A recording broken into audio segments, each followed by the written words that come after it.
Ada tindak pidana yang nggak dimulai dengan kekerasan, tapi justru dengan pujian, perhatian, dan juga rasa aman yang palsu. Dan lebih parah lagi, targetnya adalah anak-anak. Pelakunya seringkali bukan orang asing, tapi orang yang berhasil membuat anak merasa lebih nyaman pada pelaku daripada ke orang terdekatnya sendiri. Kalau seorang anak mulai menyimpan rahasia besar dari orang tuanya, seringkali itu bukan sekedar tindakan yang nakal, tapi itu adalah tanda bahaya.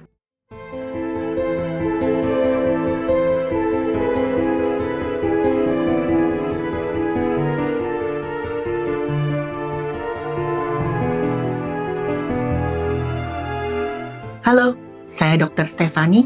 Saya seorang dokter spesialis forensik dan medico legal, dan saya belajar dari yang mati. Teman-teman, kali ini saya akan membahas topik yang tidak nyaman, tapi sangat penting untuk kita semua pahami.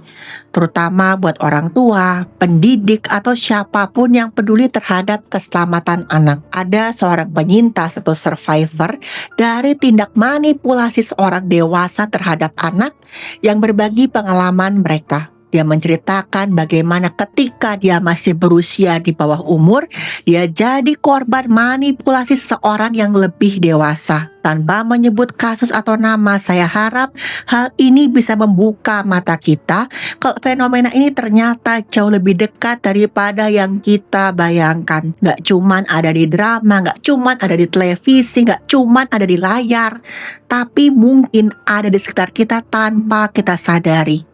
Manipulasi yang dilakukan oleh orang dewasa terhadap anak disebut juga dengan child grooming. Proses manipulasi secara psikologis atau kejiwaan yang dilakukan oleh pelaku terhadap anak.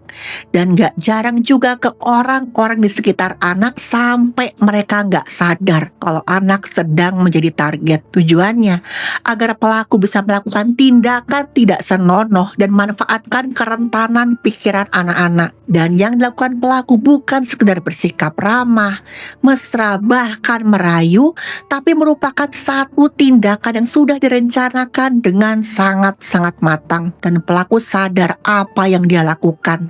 Dan pelaku punya strategi yang bertahap dan disengaja agar anak mau patuh dan tidak curiga sama sekali tentang apa tujuannya pelaku. Dan parahnya lagi, hal ini gak dimulai dengan ancaman atau bahkan kekerasan fisik. Semuanya dimulai dari hubungan yang kelihatan baik-baik aja dan gak mencurigakan pada awalnya. Apalagi sekarang dengan banyaknya media sosial. Apa yang dilakukan pelaku sering banget mirip dengan hubungan yang biasa-biasa aja antara orang dewasa dan anak, sehingga sangat susah dikenali pada awalnya. Dan tahap manipulasi pada anak itu ada beberapa bagian. Yang pertama, sudah pasti pelaku akan mengincar korbannya.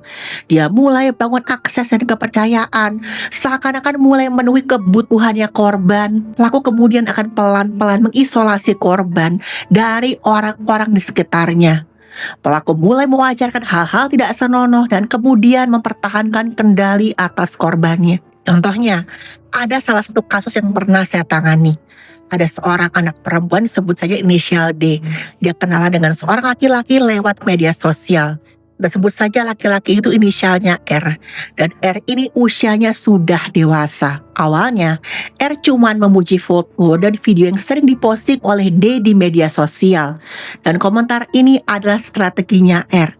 Dia mencari target yang kesepian di dunia nyata, perlu validasi dan kurang perlindungan. Tahap paling awal dari manipulasi yang dilakukan oleh para pelaku. R kemudian mengirim pesan pribadi. Awalnya obrolan yang ringan tentang sekolah, tentang kehidupan sehari-hari, sama sekali nggak ada pembicaraan ke arah yang tidak senonoh. Dan yang sering dikatakan oleh R, kamu tuh beda dengan anak-anak seusia kamu lebih dewasa. Atau saya tuh bangga deh punya teman seperti kamu. Dia pun mulai merasa nyaman karena puja dari R ini memicu dopamin dan oksitosin pada otaknya. Hormon yang memicu rasa nyaman. Secara nggak sadar, D mulai mengaitkan R dengan rasa nyaman. Inilah saatnya di mana R mengganti rasa aman dari keluarganya D jadi rasa aman yang hanya pada dirinya. Dan seiring waktu, D kadang-kadang curhat tentang masalahnya.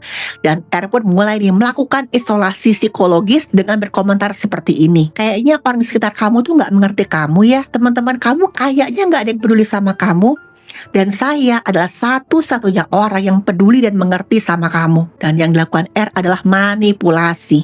Dia diam-diam memutus jembatan antara korban dengan dunia luar. Ketika dia semakin terikat sama R, saat itulah R mulai menguji batas-batasnya dengan kata-kata seperti ini. Kamu bisa cerita apa saja ke saya, bahkan hal yang kamu rasa buat kamu malu ketika kamu bicarakannya dengan orang lain, termasuk hal-hal yang tabu. R mulai nanya tentang tubuhnya D, tentang rasa ingin tahu D tentang tubuhnya sendiri. Dan setelah itu R bisa aja mulai mengirim gambar-gambar yang seharusnya tuh nggak pantas.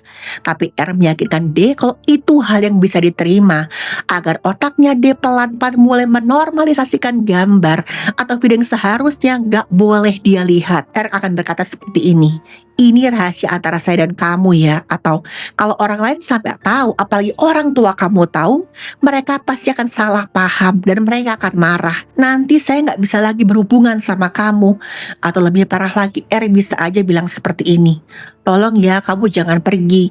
Nanti saya kesepian kalau kamu nggak ada. Dan ini intinya membuat korban takut pada dunia luar dan mempercayakan semuanya pada pelaku. Dan yang dihancurkan di sini bukan fisik teman-teman, tapi sistem pertahanan psikologis atau kejiwaannya anak. Ketika akhirnya korban diperlakukan tidak senonoh atau dieksploitasi, seringkali anak-anak tuh nggak melawan. Karena pertama, mereka sudah terlanjur merasa terikat. Yang kedua, mereka merasa bersalah karena mereka merasa seperti ini. Saya kan juga ikut berperan. Saya setuju loh melakukan hal itu. Dan di era digital ini, proses semacam ini bisa terjadi melalui internet. Dari media sosial, aplikasi pesan, forum, game online, sampai forum untuk live streaming. Pelaku akan memanfaatkan media digital untuk menghubungi dan menjalin komunikasi dengan calon-calon korbannya. Dan dampaknya nggak main-main. Bayangin nggak, kalau anak seperti dia tadi bilang seperti ini, R adalah orang yang paling mengerti saya. Tanpa dia sadar kalau itu tandanya dia sudah masuk perangkap manipulasinya R. Dan teman-teman, ini bukan cerita fiksi. Ini adalah gambaran nyata dari rangkaian perilaku yang sudah banyak sekali dianalisis oleh penelitian psikologi forensik. Ini adalah batu loncatan pelaku untuk melakukan tindakan tidak senonoh pada korbannya. Dan sekarang pertanyaannya, bagaimana kita mengenali tanda-tanda manipulasi pada anak? Satu hal yang mau saya tekankan ya teman-teman, manipulasi pada anak itu dimulai jauh sebelum ada sentuhan. Dalam kasus tindakan tidak senonoh terhadap anak, di hampir semua kasus pelaku tuh nggak langsung menyerang. Tapi pelaku mempunyai strategi dengan persiapan yang panjang. Nggak ada luka, nggak ada teriakan. Yang sering kelihatan adalah perubahan perilaku, perubahan emosi, dan perubahan hubungan para anak dengan orang dewasa di sekitarnya. Dan seringkali teman-teman, kita sebagai orang dewasa salah mengenali tanda-tanda itu. Pelaku selalu mencari target anak yang ingin dapat validasi, ingin dihargai, dan ingin disayang. Dan sekarang bayangkan, kalau ada seorang anak yang bermain game online sambil berkata-kata kasar atau posting video di media sosial. Ada sebagian orang dewasa yang kemudian malah bilang seperti ini, "Hah, anaknya memang nakal, anaknya memang centil, masih anak-anak aja sok mau jadi orang dewasa." Padahal anak hanya ingin dihargai. Waktu orang dewasa malah mengejek atau malah marahi anak, kita gak mencegah tindakan manipulasi itu untuk terjadi. Kita justru malah mendorong anak semakin masuk ke perangkapnya pelaku. Dalam beberapa kasus, ada saat di mana anak mulai bicara soal tubuhnya, bercanda yang mengarah ke hal gak senonoh, berpose dewasa di foto, ada video, atau bahkan berkomentar genit. Orang dewasa malah menganggap ini sebagai cari perhatian, kurang dididik, atau anak yang aneh. Dan padahal ini adalah tanda di mana anak itu mulai menormalisasi konten yang belum patut dia lihat ke dalam pikirannya. manipulasi pada anak akan tumbuh semakin subur ketika anak kehilangan rasa aman pada orang dewasa di sekitarnya. Dan para pelaku ini nggak perlu jadi orang yang paling baik. Mereka hanya perlu jadi orang yang bisa memberi rasa aman lebih daripada orang tua, guru, atau orang dewasa di sekitar anak. Ketika seorang anak dipermalukan di media sosial, dicap genit, atau sengaja mengundang masalah, yang ada dalam pikiran anak adalah seperti ini: saya tuh nggak merasa aman berada di sekitar orang dewasa semacam ini. Saat itulah pelaku semakin gencar memanipulasi. Pelaku kan bilang seperti ini: saya orang yang bisa beri kamu rasa aman karena saya tidak akan pernah merendahkan kamu. Ketika orang dewasa secara gak sadar merendahkan anak, membuat anak merasa malu, mungkin malah dengan menyebarluaskan atau mengunggah kesalahan anaknya, mungkin tujuannya memviralkan supaya orang lain bisa belajar untuk tidak meniru anak. Tapi hal ini teman-teman justru membuat pelaku semakin punya celah.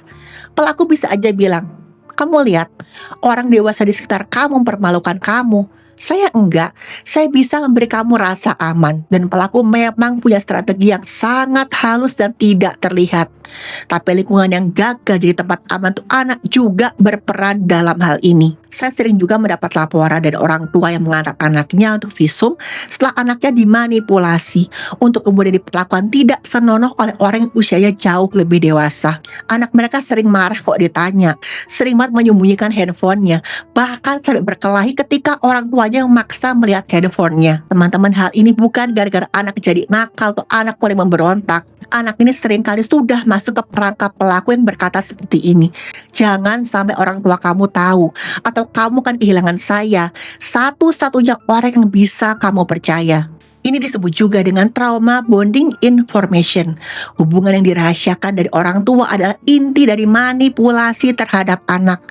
Yang lebih bahaya teman-teman, waktu saya wawancarai korban gak bilang saya diancam atau saya dipaksa.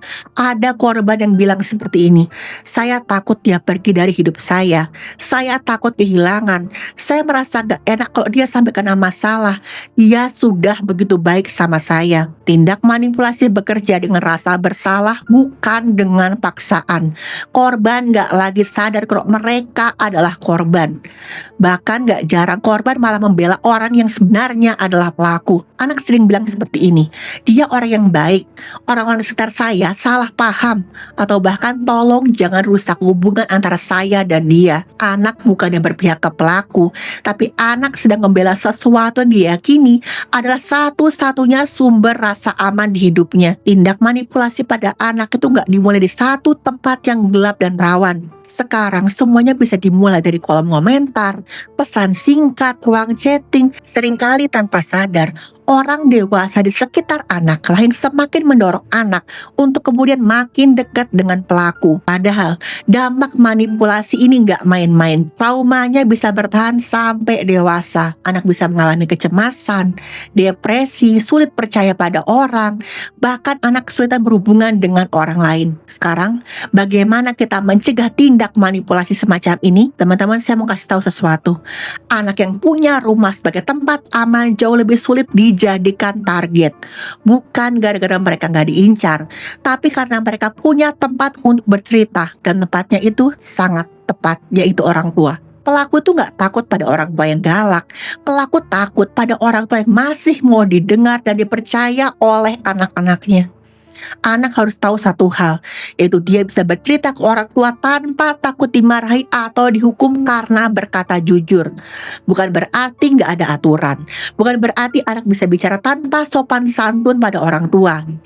Anak harus tahu kalau bicara jujur gak akan membuat dia kehilangan kasih sayang dari orang tua. Tapi tetap, anak harus tahu unggah-ungguh, sopan santun, dan rasa hormat ke orang tua. Tapi ingat, jangan sampai rasa hormat itu berubah jadi rasa takut dimarahi, bahkan takut bicara.